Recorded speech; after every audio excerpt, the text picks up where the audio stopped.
is Real Relationship Talk with Dr. B. Pope and Fee, the Busy Bee.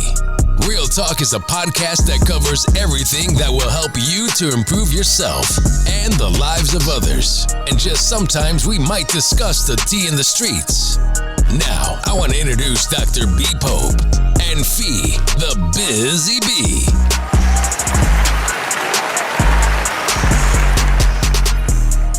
Hello, everyone, and welcome to Real Talk. My name is Dr. B. Pope. And I'm Fee, the Busy Bee. And I hope that you're having a fantastic start to your day.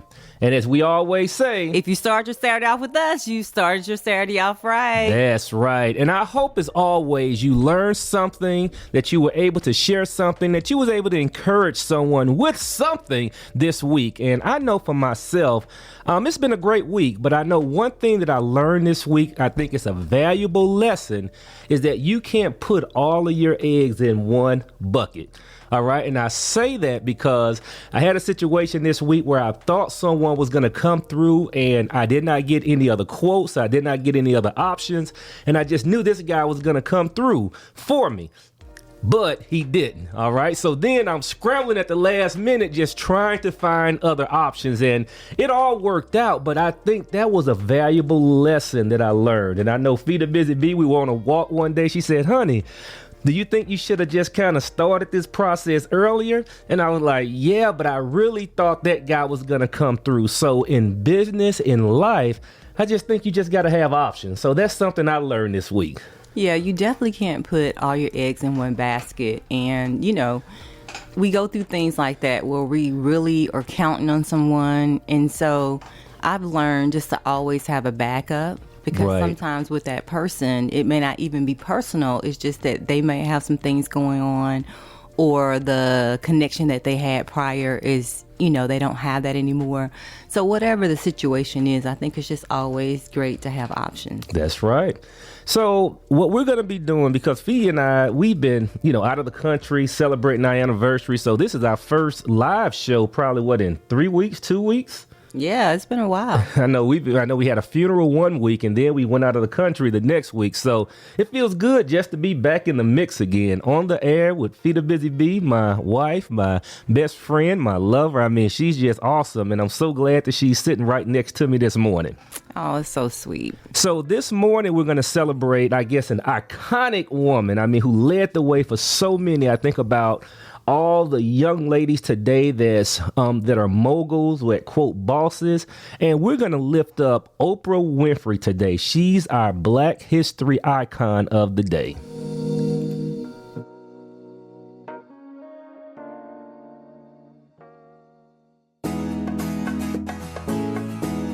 Oprah Winfrey was born in Mississippi to unwed teenage parents in 1954. After a difficult adolescence living with her mother, she came under the supervision of her strict father in Nashville. The public learned years later just how difficult those times were when she revealed on her show that she was sexually abused as a child by male relatives and friends of her mother. Things improved for Oprah when she turned 18 and won the Miss Black Tennessee beauty pageant.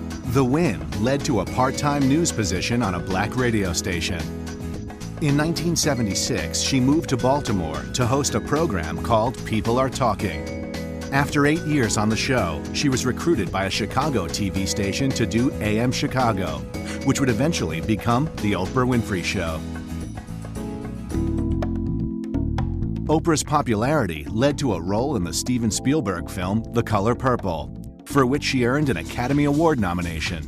By 1986, The Oprah Winfrey Show was syndicated on over 100 channels across the country. She was a phenomenon. Oprah's great talent is understanding where middle America is. The Oprah Show has never been about elitism. It's been about reaching the broad section of where American middle class, middle American women are. A year later, her top-rated talk show, which was owned by her production company, Harpo, was bringing in $125 million a year. Although her show looked similar to her competitors, Oprah did offer something unique. While other daytime gabfests focused on trashy topics, Oprah stayed above the fray, focusing on self-help issues. Her approach worked, as millions of viewers began hanging on her every word. As impressive as her top-rated show was, what makes Oprah truly unique is the influence she has over her fans. When she started Oprah's book club, just about every title she selected shot to the top of the bestseller list. She would appear on Time magazine's Most Influential People list every year from 2004 through 2007. In 1999, the Oprah brand continued to grow as she co-founded Oxygen Media, dedicated to programming for women, and introduced O Magazine, which became an instant success. As Oprah's influence grew, so did her bank account, as she became a billionaire and the richest self-made woman in America, according to Forbes. Oprah Winfrey is an incredibly talented and charismatic entrepreneur.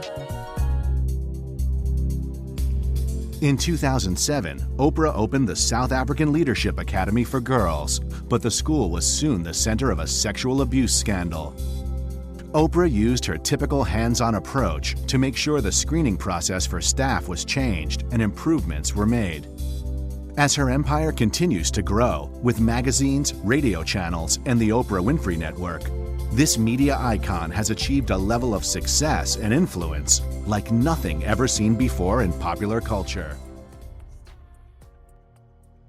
So at this time, let's give it up for a woman who defied all odds and made an impact on society, Oprah Winfrey.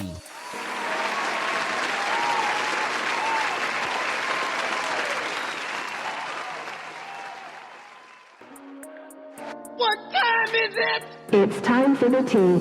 It's time for the tea. What time is it? It's time for the tea. It's time for the tea. All right, it's time for the tea, and it is Feed the Busy Bee. I hope you guys are doing great this morning.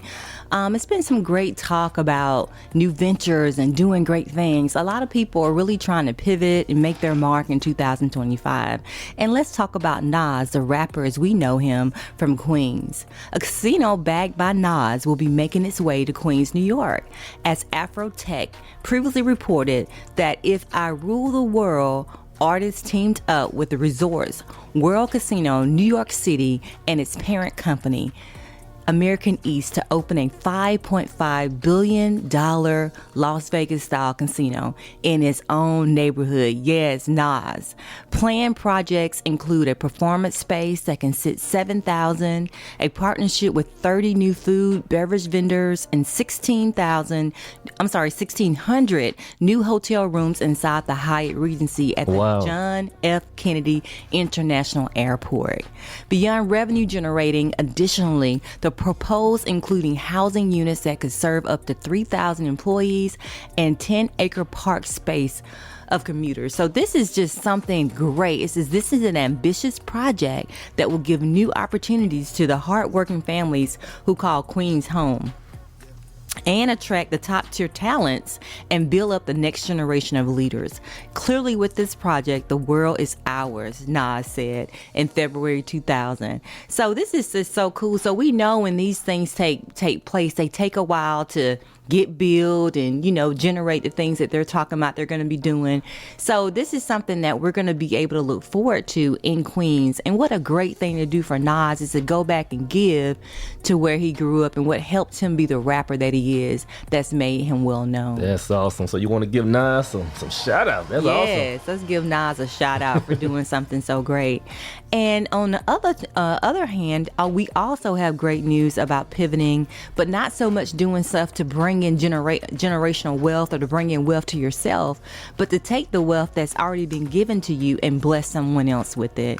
We have a billionaire, Mackenzie Scott, awarded the United Negro College Fund with a transformational $7 million gifted towards strengthening the historical black colleges and universities. Yes, 70 million. I said 7? Uh-huh. I'm sorry. I meant to say 70 million. Wow. So that's just amazing. And just put in mind that this is 2025. So in 2020, Mr. Scott, the same billionaire, had donated $10 million in 2020. And I mean, it's just so great. It talked about how overjoyed the president and CEO, Michael L. Lomax, was. It's like he nearly lost it when he received the news of the donation. That is awesome. Yeah, so people are just doing so many great things and just being philanthropists, just going out there doing the things and giving and serving their community. And that is just so, so awesome. So we know what we're coming up to now is we have the cold and flu season that we're dealing with now. And so I just wanted to throw some things out there about some ways we can, hydrate ourselves, and also in a way we can keep ourselves from not getting so sick, right? So drinks like herbal teas, especially like ginger and elderberry, these are warm waters with lemon and honey. You can use chicken broth, are excellent choices for cold and flu season. These beverages help with hydration and can soothe sore throats, reduce congestion through the steaming, to provide immune supporting ingredients like antioxidants with vitamin C.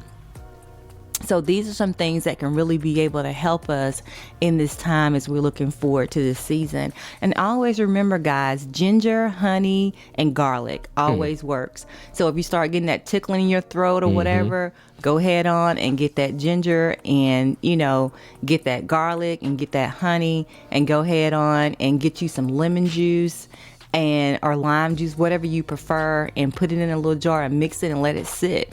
And for me, I would go ahead on and start doing that now so it can sit for a while. So when you use it, it's well mixed and it really can be able to work. Right. Because God has given us everything we need here on earth to help us. And that's the cool thing about it, because when you think about a lot of these natural remedies, they work. I mean, I think really about people, growing up, let's say during the 18 to 1900s, where they didn't have a pharmacy to go to. They just went out in the field and picked something. And I remember even when I was a little boy, I remember my mother or grandma used to go get some, I remember Father's John's or something. I don't know what was in there, but I think it was pretty much natural. I think it was not as alcohol based, but it worked. But a lot of these natural remedies, they seem to work, especially ginger. I mean, I hear a lot of people talking about ginger. I know that helps your stomach all the time. Right, yeah. And also, I heard of, lime and elderberry. Yeah, elderberry. And these things are just natural remedies that help us. I mean, instead of just going to the store all the time buying things, we need to be more, I guess, proactive in trying to find natural remedies. Right. And a lot of people's doing sea moss now and all those things. So, and you can also make sea moss tea. And that could work too as well. So yeah, let's just keep our health going. I know for me, I feel it like even now when I'm talking, I don't know if you guys can hear it. I have like sinus congestion and drainage right now. And so I'm definitely on these things and trying to rectify it before it gets big. So that is the tea for today. I hope that the tea was also informative.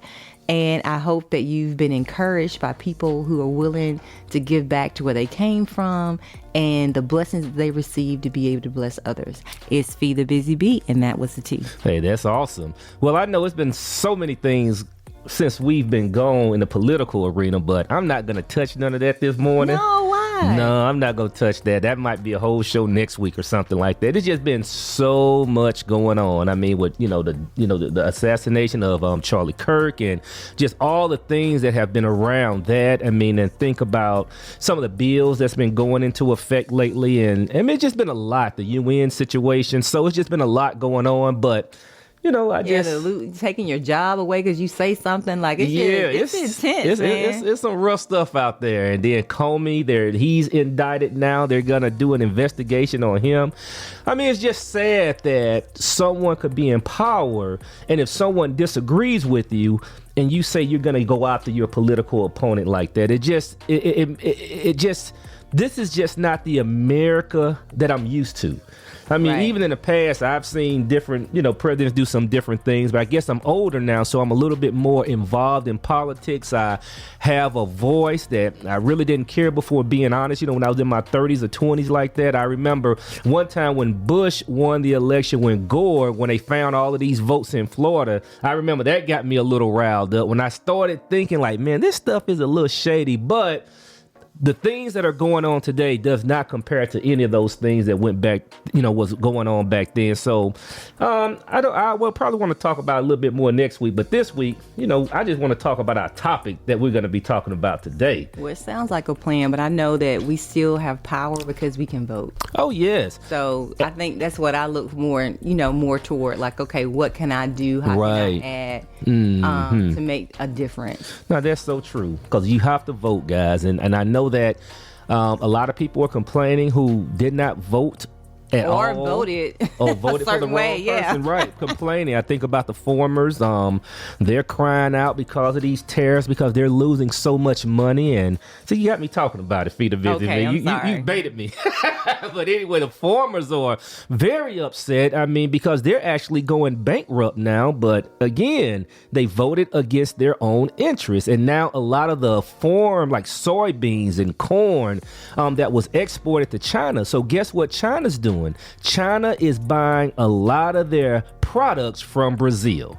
And a lot of these farmers are up in arms because they're losing so much money. I saw one video when one guy, he said his whole crop was lost because of the tariffs. Because China was like, hey, look, y'all want to put these tariffs on us? We can go to another country. We will invest millions in their infrastructure, in their agriculture, so they can grow the product, and then we can export the product or import the product to us. So, you know what I mean? It's a dangerous game that's being played, and a lot of people are suffering on the sideline. So that's all of my political corner right there. But today we have a very interesting topic, and we're going to be talking about dating red flags today equals a toxic marriage tomorrow. So that's going to be an interesting conversation that Fee the Busy Bee and I are going to have, and we're going to just talk about that. And I know that I'm looking forward to that conversation. Yes, definitely. I mean, it's sparked by a movie, guys. So we can't wait to talk about this topic and, just see what you guys have to think about it. Right. So my name is Dr. B. Pope. And I'm Fee, the Busy Bee. And this is Real Talk. Always talking about what he wants and just sits on his broke. So, no, I don't want your number. No, I don't want to give you mine. And no, I don't want to meet you nowhere. No, don't want none of your time. And no, I don't want no scrub. A scrub is a guy that can't get no love from me. Hanging on the passenger side of his best friend's ride, trying to holler at me. I don't want no scrub. A scrub is a guy that can't get no love from me. Hanging on the passenger side of his best friend's ride, trying to holler at me. Checking me, but his game is kinda weak, and I know that he cannot approach me. 'Cause I'm looking like class and he's looking like trash. Can't get with a deadbeat. So, no, I don't want your number. No, I don't wanna give you mine. And no, I don't wanna meet you nowhere. No, don't want none of your time. No, I don't want no scrub. A scrub is a guy that can't get no love from me. Hanging on the passenger side of his best friend's ride, trying to holler at me. I don't want no scrub. A scrub is a guy that can't get no love from me.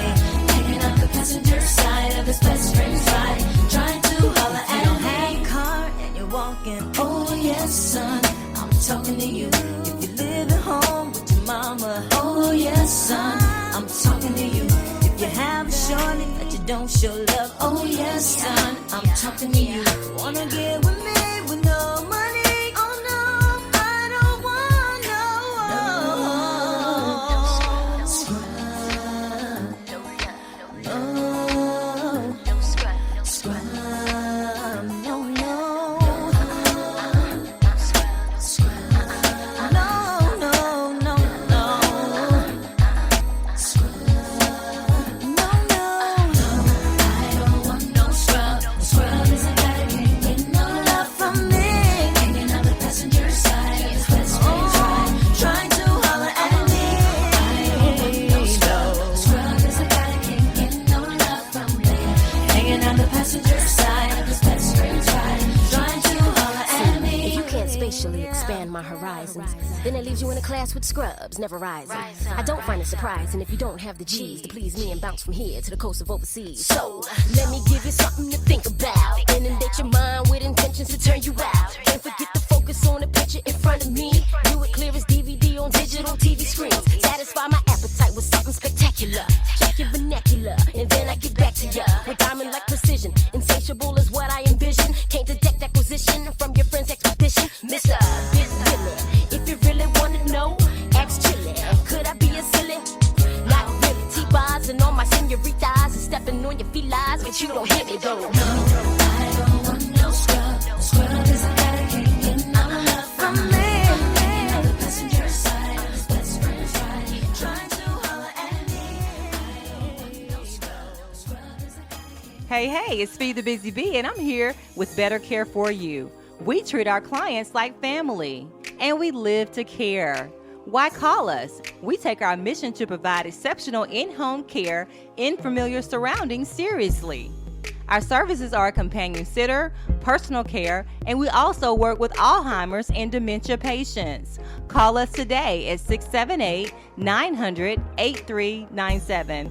Again, that's 678-900-8397. Or check us out on the web at BetterCare, the number 4 while you. That's BetterCareForYou.com.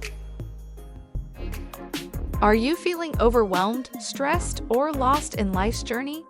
It's time to find peace and guidance at A Better Counselor Services, your trusted partner in pastoral counseling. At A Better Counselor Services, we offer a safe space for individuals and families seeking support, healing, and spiritual guidance. Our holistic approach integrates faith-based principles with professional counseling techniques, empowering you to navigate life's challenges with resilience and hope. Contact us at 404-992-8273 or visit our website at www.abettercounselor.com to learn more about our virtual and in-person services. Your journey to living your best life continues here. She take my money when I'm in need. Yes, she's a trifling friend indeed. Oh, she's a gold digger way over town that digs on me. She give me money. Now I ain't saying she a gold digger, but she ain't messing with no broke. Now I ain't saying she a gold digger, but she ain't messing with no broke. Get down, girl, gon' ahead, get down. Get down, girl, gon' ahead, get down. Get down, girl, gon' ahead, get down. Get down, girl, gon' ahead. Cutie the bomb, met her at a beauty salon with a baby Louis Vuitton under her underarm. She said, I could tell you rock, I could tell by your charm. Far as girls, you got a flock, I could tell by your charm and your arm, but I'm looking for the one. Have you seen her? My psychic told me she'll have a like Serena, Trina, Gina for Lopez, 4 kids, and I gotta take all they bad to showbiz. Okay, get your kids, but then they got their friends. I pulled up in the Benz, they all got a bin. We all went to den, and then I had to pay. If you f***ing with this girl, then you better be paid. You know why?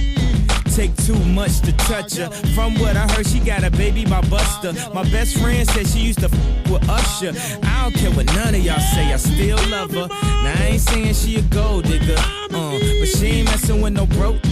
Now I ain't saying she a gold digger, but she ain't messing with no broke. Get down, girl, gon' ahead, get down. Get down, girl, gon' ahead, get down. Get down, girl, gon' ahead, get down. Get down, girl, gon' ahead. 18 years, she got one of your kids, got you for 18 years. I know somebody paying child support for one of his kids. His baby mama car crib is bigger than his. You will see him on TV any given Sunday. Win a Super Bowl and drive off in a Hyundai. She was supposed to buy your shorty Tyco with your money. She went to the doctor, got lipo with your money. She walk around looking like Michael with your money. Shoulda got that insured Geico for your money.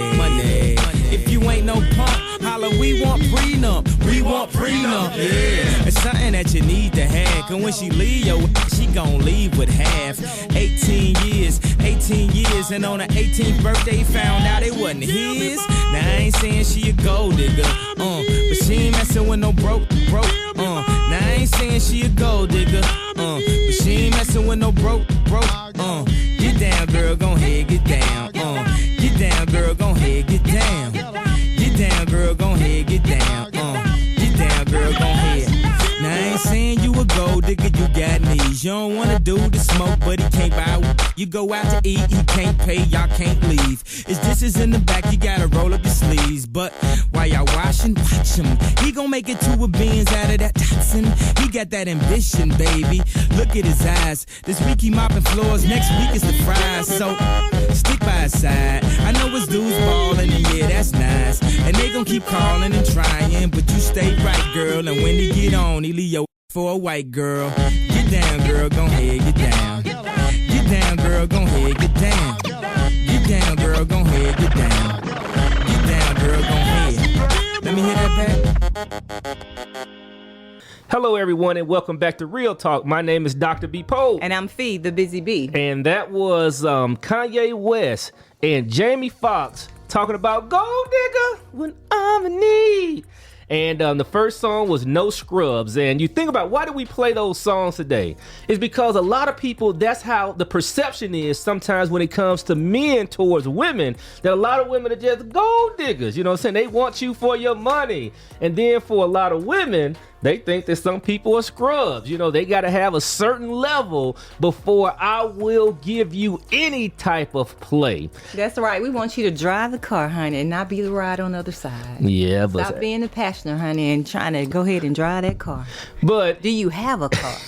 Do you have a job? But today, that's all. But you know, I hear you. But today's show is all about issues that men and women face while dating. That's what we're going to talk about. And you might be saying, Dr. B. Pope and Feed a Busy Bee, you are not dating. You're married. You've been married for 30 years. You've been talking about that.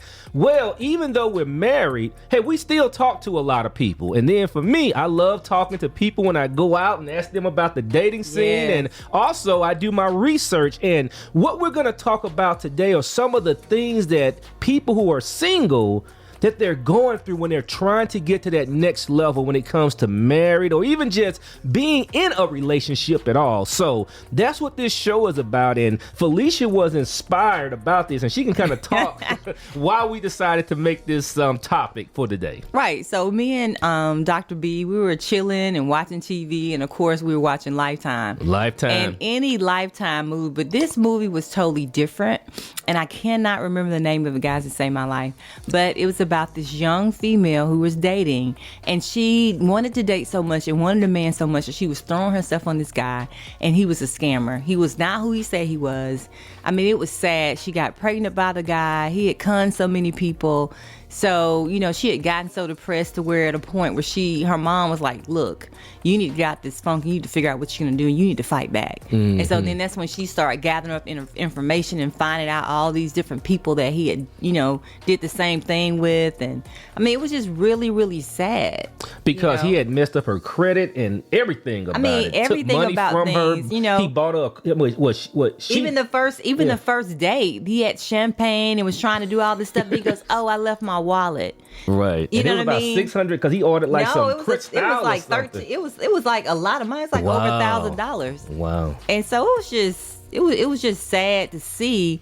But that made me think, oh my goodness, we need to talk about red flags again, because this is crazy. Wow. How, you know, a lot of times, you know, we don't want to be lonely, and we want to have that significant other, but at what cost? At what cost? You know, and how, you know, we want to make sure that we're governing ourselves. And I know sometimes, you know, people look at the girls on the other hand that they want to say are gold diggers and saying, oh, well, they have all these stipulations. Well, you know what? I applaud those girls in a way because they have confidence. You have to have confidence and love yourself.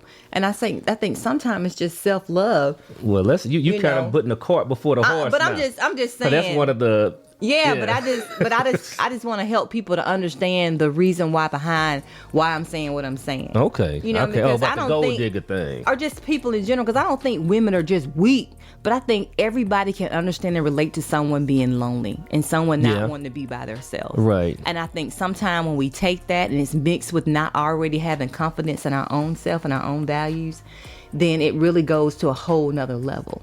So I think at some point everyone can just understand and relate to, hey, I don't want to be lonely. Yes, and I think that's where it starts. I definitely think that. Yeah, so it's not this conversation is not judgmental at all, or like Brill started off and said, hey, we're not dating anymore, but we did date before we got married for 2.5 years. But this is just something to kind of let people know and be aware of, like, hey, guys, just watch it. Right, because it's going on in society on both ends, not just the not females. Not just women, it's men too. But men as well, because I watch a lot of men videos when they talk about dating, some of the challenges that they face. And that's what we're going to get into in a few minutes. So let's move forward where we're going to talk about the predictors of divorce for us married couples. So the reason why we're talking about this, because if you are having a lot of these challenges already in a relationship, they might be some of the same things why a lot of married couples are getting divorced. And a lot of this information is research-based, so let's just jump into it for a quick second. First of all, communication problems. Okay, 53 to 67% of all divorces cite poor communication. Okay, and that's by, the family law firm. They did this huge study. They said communication problems, that's one of the number one things that people divorce over. And also negative patterns. I mean, just negative patterns. I mean, doing things that you just don't like your spouse, so they getting on your nerves and they don't change. So that's number 2. Number 3, what? You don't communicate about them. There you go. You don't communicate. Great point. And also number 3, infidelity. They say 20 to 33% of divorces involve cheating. And I know when Fee the Busy Bee looked at this earlier, she was like, I thought it would be more than that, but 20 to 33%, when someone cheats, someone says, hey, it's over. And also financial and health issues. Okay, so let's break that down. It says couples who argue about money are 3 times more likely to get a divorce. All right, so if that's a large part of your conversation in the morning, in the afternoon about the finances or the stress, you're more likely to get a divorce 3 times than some people who are on the same page. Because you can still be broke or going through it, but you're communicating. And again, going back to communication. Right. And then the last one, health and substance abuse issues. When someone gets sick, they say 18% of divorces cite health or mental health challenges. And then 6 to 10% cite substance abuse challenges. Mm-hmm. So I think those are just some numbers. So if you plan to get married, if you're dating someone, these are some of the things that you got to think about. Because if you're I'm looking at the list like, oh God, we done been through all that. We can say, not that infidelity thing. We haven't. Oh no, not that. But we've been communication, negative patterns, But I think infidelity can be like, impure thoughts, or you know what I mean. Yeah, but I think they just talking about something deep, babe. Because everybody have impure thoughts. I mean, right. I can't say that now. If you get divorced because somebody had a thought, that's. Right. I mean, that's. I guess what I'm saying is like sometimes it may not be infidelity, but it might be looking at porn or right. But it could be any of that. Yeah, but I think that kind of with infidelity, that I guess addicted. I think a porn will probably go into the substance abuse because that is an abusive behavior. Gotcha. Okay. I see what you're saying. I don't just all want right, you doctor, thinking, help me out. No, I'm just thinking that people divorce because you having an impure thought. Like, dog, it wouldn't be nobody married these days. No, I'm just saying like that's where it starts. Oh yeah, everything starts somewhere, right? So let's just talk about some of the red flags. Okay, it's just some of the terms we're going to be using in this dialogue. We just want to get it out there, okay? Because we might bring up the term, and we just want you to understand what that term means if you hadn't been in the dating scene. Because I had to learn some of it, guys. Red flags, and we all know what those are. Warning signs that a person might not be healthy for a relationship. Certain things might come out, but they're, you got that spider sense. Like, hold up, this is not good. But you still don't go with the flow. Now, Fee, did you want to talk about any of these things, or do you want me to go through them? You just let me know. Okay, so basically, we can talk about, the warning signs. So ghosting is just cutting off communication suddenly without explanation. A lot of times this happens. And so it leaves you wondering, okay, what happened? You're blowing up their phone, you texting them, you're trying to figure out what's wrong with you. And so do I talk about like how to deal with that? Or no, we're just going through some of the definitions. Okay, so that's ghosting, and I'm sure a lot of us have experienced that. And I think one thing about ghosting, it says research shows that 70% of singles have been ghosted at least once in their life, and 60% admit to doing it themselves. I thought that was a big point. Wow. Because a lot of people who are dating, that's what they're going through. I mean, they either ghosted someone or someone ghosted they've been ghosted themselves. else. So it goes back to communication. So that person's probably not a good communicator at all. Yeah, you know what I mean? If you're gonna ghost somebody, you don't want to talk about the issue. And I think about back in the day when we had regular phones. I mean, you just didn't answer the call when that person called you, or if they gave you a beat, you just kind of you didn't respond. Thing now. They cut you off social media. They don't friend you. That's what I mean. They just have a term for it now. So I think even in our day, that was a term too, but it just wasn't a ghosting term. Right. know? We didn't use that term. And then love bombing. Love bombing is over the top affection early on in the relationship, just to hook you. You know, just the hook. Just to get that hook in you, and then once they get that hook into you, they don't give you no affection. They yelling at you. They just being mean. You're like, who is this person? Like, they change overnight. And a lot of times people say, give it 6 to 8 months and you'll really see how someone is. So you'll know if they're love bombing or not. Now, what about breadcrumbing? That's a term. What does that mean? I know a lot. I didn't know what that was. Yeah, breadcrumb is just giving just enough attention to keep someone interested, but you don't have to have a commitment. So you might call them every now and then, just like maybe once a week, just to kind of keep them on. And I think another word for that is booty call. Okay, you just going all the way to the left, don't you? I'm just saying. Because that person that breadcrumb, that's the person, if you allow that to happen, that's the person that you really kind of like. Okay. And so when he does show his head up, or she shows his head up, it's really for a booty call. You know what I mean? Because you like them anyway. So whenever they show up, whenever they call, you there. Okay. All right. So somebody can't breadcrumb you if you're not willing to want that attention that they're trying to give you. That you really like them. Exactly. Right. You know what I mean? But you just kind of hanging on. But they just give you a little bit at a time. And they're totally not committed. Another term we're going to use is called gold digger. And I know a lot of folks, know about that song. I mean, someone who's dating primarily for financial gain. Signs always asking for money, focused on your income and not your character, or leaving when financial help dries up. And I know all of us either have been in this situation or know someone who's doing this to someone, or this has been done towards them. I mean, this is something that happens. I mean, seriously, I remember even as a young kid, I remember people who I knew where they said, okay, man, that's a sugar daddy. I mean, it was just a different name for it, but that's a sugar daddy or a sugar mama. Even as a kid, I remember these terms. Right. But these terms we might be using in the dialogue this morning. So I just wanted everybody, because some people who are out the dating scene, they might not know what breadcrumbing is, or love ghosting, bombing, or love bombing, but now you know. Now you know. So what we're going to do, we're going to start off with some of the things that men deal with when it comes to dating, all right? Some of their challenges, all right? Because we talked about the general, but let's look at some of the top reasons what men say they have trouble dating, okay? First of all, men are challenged with dating when it comes to financial pressure. And these are studies that have been done. These are the top 4 or 5 things that men are talking about. Financial pressure. They say expectation to always pay for dates. Improved financial stability can be stressful.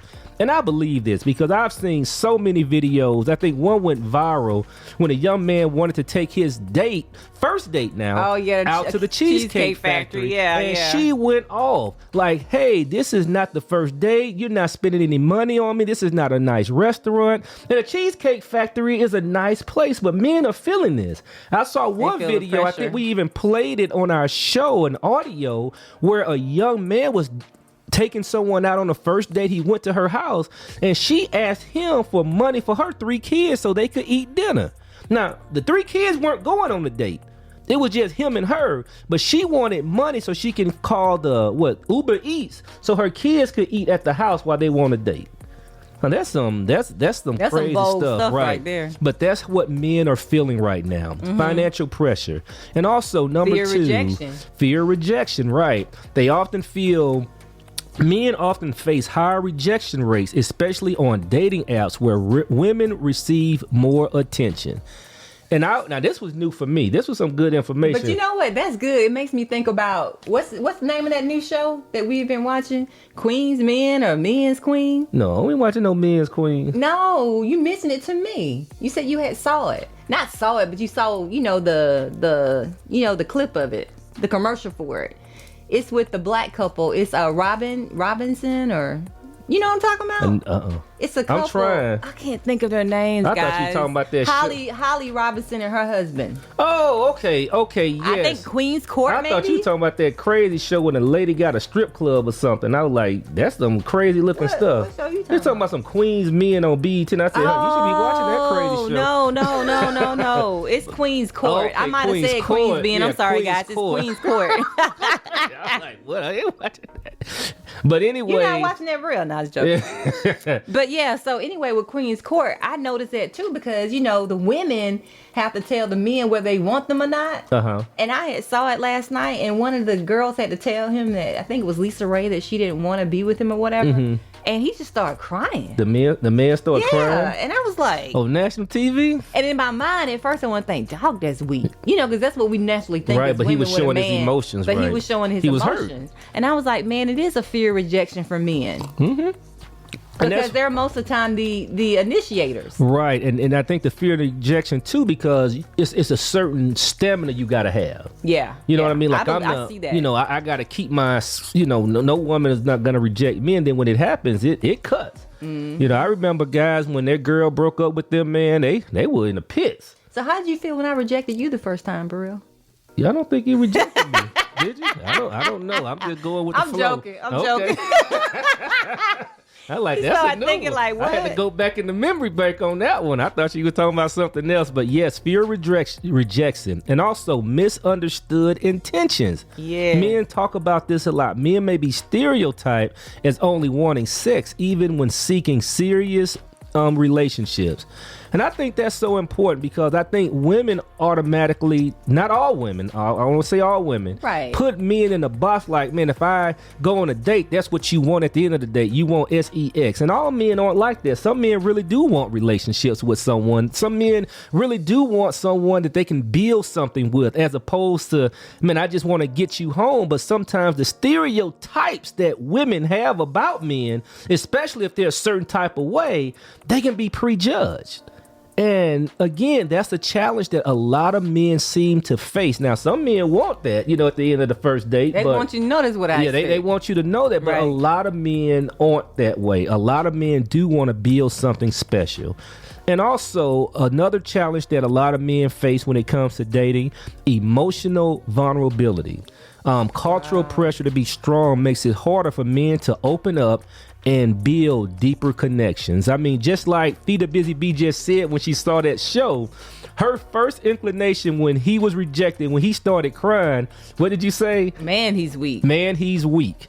And I even said, man, he crying on national TV. I probably wouldn't have cried on national TV, but that's a pressure that men face when it comes to showing emotions, being vulnerable, and not, playing into the stereotypes as well. Because I think, too, when you're vulnerable, that's how you develop that connection. Mm-hmm. People feel like you're real. Right. So that's just something, and we can and those are some of the things that men are going through. So do you want to talk about some of the challenges that women face? Okay, I think with women, we face, the safety concern. You know what I mean? Because everyone wants to feel safe. Right. Like I remember hearing this one lady goes, man, I just love my husband because he makes me safe. And I was like, where does that come from? Like, why do we feel the need to want to be safe? Is that all women, or is that something that she's experienced in her life? What is that? And I think, many women worry about physical safety, harassment or being taken advantage of. I bet that's a big on thing. On dates, because it's the unknown. Like you're meeting someone for the first time. Like I was talking about this Lifetime movie, how this girl met this guy and he was a straight scammer, gave her the wrong name, took her money. Right. Then had sex with her, had his way with her, and then she got pregnant. Then she didn't even have anyone to help her to raise a kid, and so it's just sad. So it's a lot of things I see as far as with women that they want to have that safety concern. Also, to finding genuine commitment. Who's going to be genuine? Who's going to really, be there for me? Women often face men who only want casual, findings, or rather than long-term, long-lasting flings, rather than long-term relationships. They want like you said, to hear bam, thank you, ma'am. Right. You know, they don't really want to have those relationships with each other. And then I think with women too, you know, and I know that it can be men as well, but I think women a lot of times go through the ghosting and the breadcrumbing from men, you know, the dishonest mixed signals that they give, you know. And I think, you know, with pressure, unrealistic standards, balancing family, culture, and society pressure as far as wanting to get married, you know, because everybody's like, you know, if you're a woman over 30, like, what's going on with you? Something wrong with you? Why you hadn't got married? You know, kind of like what it is with having kids. Like, you ain't had no kids, you ain't no woman, you know, kind of thing. Wow. So we have these different stereotypes that we like put on women people. judge other women. Exactly. Right. So do you think women feel the pressure? Like for me, when I was, you know, dating or when I was in the scene, I didn't feel the pressure from another man to be a certain way. But I think women feel the pressure from other women to be a certain way, right? I think so. I think women dress for women. I think when women get up and dress and have these nice outfits on, I think it's for women sometimes. You know, I think it's how they want to look in front of their peers. Wow. You know what I'm saying? Instead of dressing and building themselves up for their own self-confidence and doing things for themselves. So I think that has a lot to do with it. I know for me, you know, going through my situation where I could not have a child, I felt so judged by other women. It wasn't the pressure I had within myself because I believed that God was in control. Right. So I didn't struggle with it. But on the outside of me, I noticed women would be like that. Wow. Isn't that something? You know? Or I remember one person telling me, and this is the church, guys, so it's like you can be in the church and sisterhood. Right. And they just judgmental. I mean, we're all human. You know, and she goes, oh, you know, and I had got all these things that I was dealing with my illnesses. She goes, oh, that's probably the reason why. And I looked at her and I thought, man, this is even my body. And I didn't even think that was like I hadn't even thought that. And I was like, wow, she spent that much time thinking about you, thinking about me, about that. You know what I mean? And I think what you said is so true. We've had conversations about it, and even when it comes to small things, when we share things that are open with other people, Felicia perspective is different than what I get. Like for instance, when it came to, you know, the kids, nobody asked me about that. But then with Felicia, like with other women, they want to ask all these questions, get deep, and she'll be like, "What did I just said this?" And there wasn't no more conversation. But it could be anything. But then they want to know all your business, like the women. I mean, it's kind of like they want to pick you apart, right? And I think that's something I don't think it's cultural either. I just think that's how the DNA of women. I mean, with most women. Yeah, but I think that's why it talks about in the Bible about the older women should teach the younger women. And the sad part about it is, I think the reason why God did that was because He knew the older women were just as bad. And they need to be convicted so they can be different, so they can teach the younger women. Because it's like it's ongoing. It's almost like. It's kind of like it's the same level of, I guess, gossip even when you get old. Yeah. But in a godly term, younger women are like that. You know, they're like that. But the older women should be able to say, "Hey, young lady, let me teach you how to be. Right. Let me train you how to be, mold you how to be, guide you on how to be. Well, look at my example. Right. Or build you up. I like that. Yet and still, they're trying to get the tea too.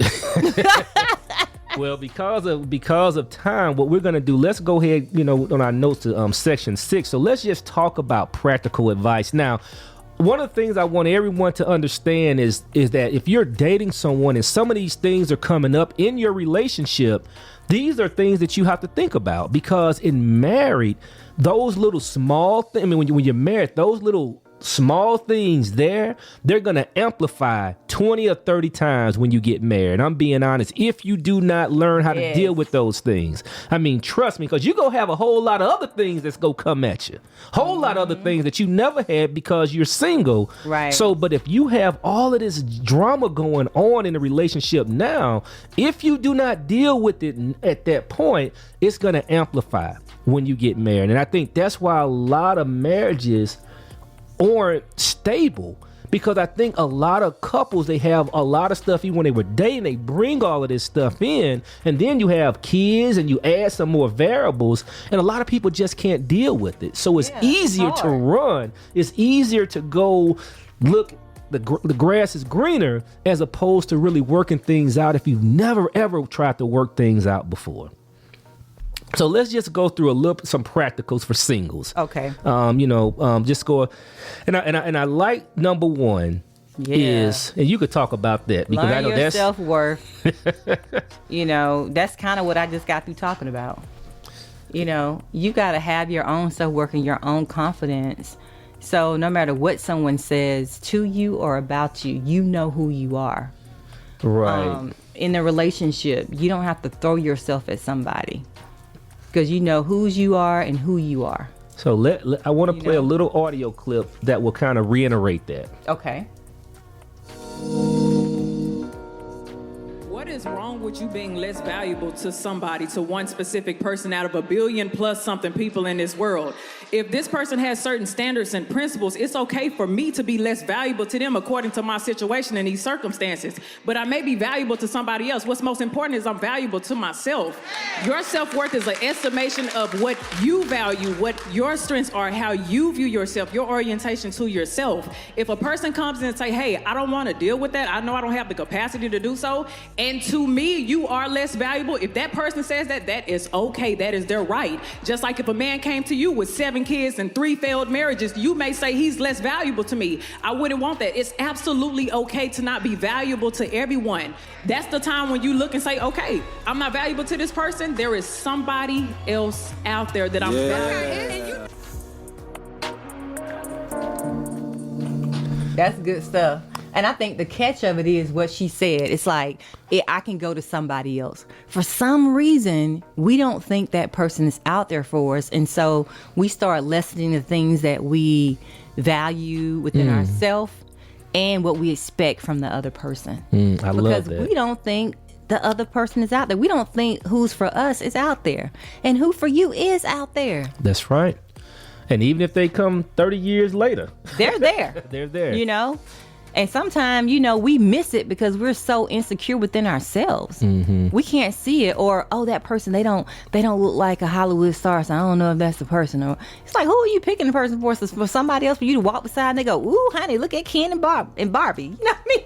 It's like you don't pick a person for that. You know what I mean? For just how they look. And so a lot of times that's what it is too. Right. You got to be attracted to them, but they don't have to be a 10-10-10 all the time. But it's comparing yourself to other people. But I think just because of time's sake, I think that one thing that you always say, you got to love yourself. You have That's the big thing. And that's something you could take in any relationship, marriage or dating. Because even if you're married, if you don't love yourself, let's say if Alicia's getting 100% of her energy from me, I mean, that she should go be up and down because I'm up and down sometimes. But you have to love yourself. You have to. Also, too, don't rush dating. Use it as discernment, not desperation. Right. Don't rush. Don't rush it. Don't take your time. Grow. You don't have to get married at about 25. I remember I was watching that Chrisley show. Felicia loved that show, and I'm starting to love it. I mean, it's funny. But the girl was on there, and she was upset because she said, because her friend had a baby, and she was married, I think, like at 28 or something like that. She said, I thought I was supposed to have this life, and she was depressed about it. But remember, what God has for you, nobody can take it away. Exactly. So don't rush. And also, don't belittle yourself.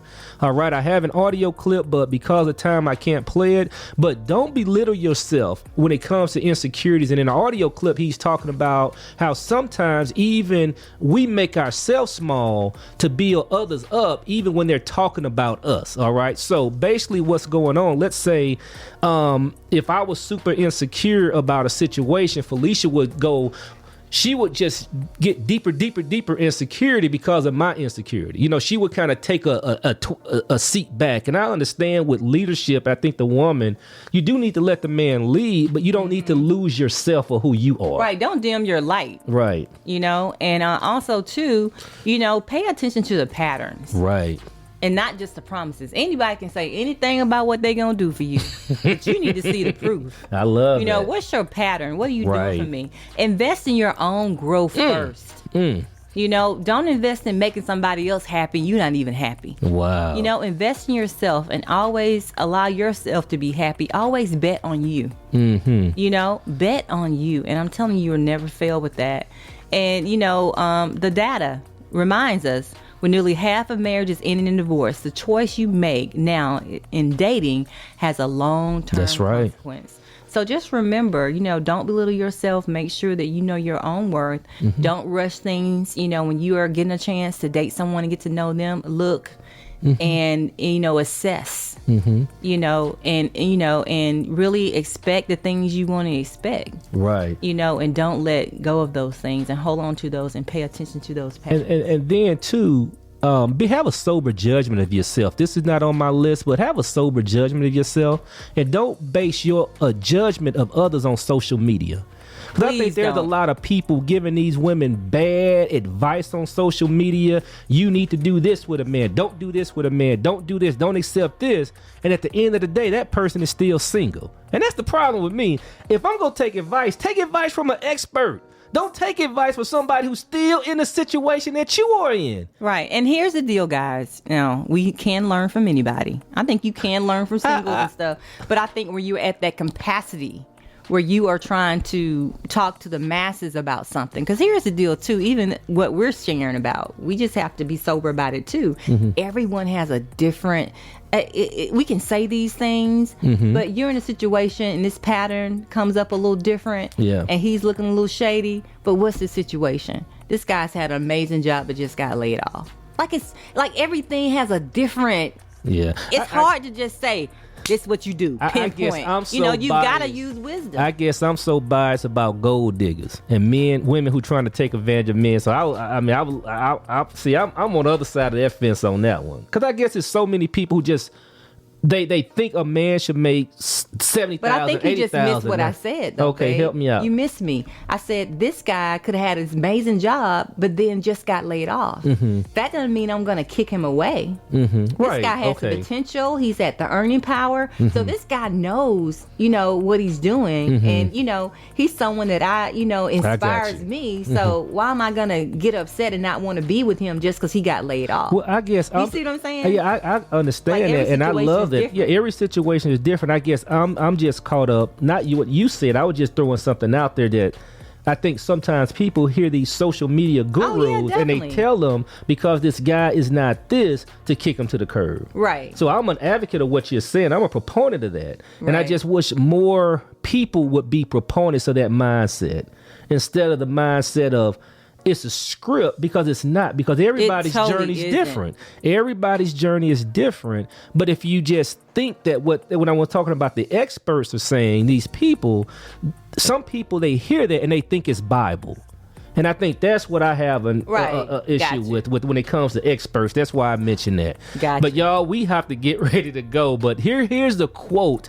We're just going to wrap it up. The quote of the week is by Maureen Dodge. She says, the minute you settle for less than you deserve, you get even less than you settle for. So my thing is, make sure that you always keep your focus on what you want in life, what you desire in life, but also having a sober judgment as well. And also, this is your journey. Don't just listen to someone else. This is your journey. But what this show is all about, to wrap it up, these are just some things that you can think about, some informative conversations you can have with your or some things that might just spark an interest in some conversations you might have with your girlfriends or your partner. Yeah, definitely talk to people about it. Yeah, converse about it, because I think these are good topics that we think in our minds, but no one really voices them or talks about them. And I think you should talk about it. You know what I mean? Right. Like, even if you're married, you just got to give your husband, be like, you know what, there's some negative stuff that you be doing that I don't like, and I just think we need to talk about it, because I think this is something that we can grow in. We've been doing this for how long? Right. Our finances are this at this point. We hadn't had no investments. We need to try to invest in something. We ain't save no money. We need to save some money. These things, these topics that we talk about, we want them to encourage you to go back and really have some thought, right? About what you can do and how you can grow in your own situation. Well, Feed the Busy Bee, we have come to an end of another show. My name is Dr. B. Pope. And I'm Feed the Busy Bee. And we are Busy Out. Thank you for listening to Real Talk with Dr. B. Pope and Fee the Busy Bee. Be sure to follow Dr. B. Pope on Facebook, Instagram, and Twitter. And follow Fee the Busy Bee on TikTok and Instagram.